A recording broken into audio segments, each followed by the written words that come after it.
الفل على الاهل اخواتي حبايب قلبي منورين الدنيا وصباح الورد عليكم. طبعا الكل هيموت ويعرف ازاي يخلص الفعاليات بتاعت بيس النهارده بعد التحديث. يا جماعه بصوا يا شباب، لازم هتخلص الحدث اللي قصادكوا ده الحدث ده لازم يخلص تمام.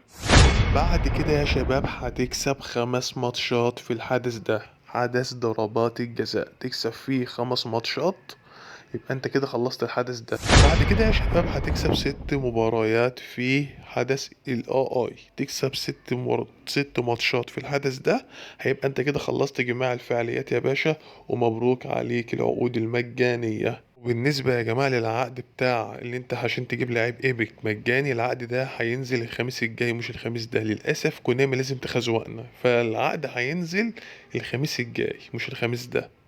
يلا يا جماعة بقى، ايه اللي عايز قلوب وشير، وانتظروا اللايف بتاعي الساعة 12 بالليل، نقعد سهرة حلوة مع بعض ان شاء الله النهاردة.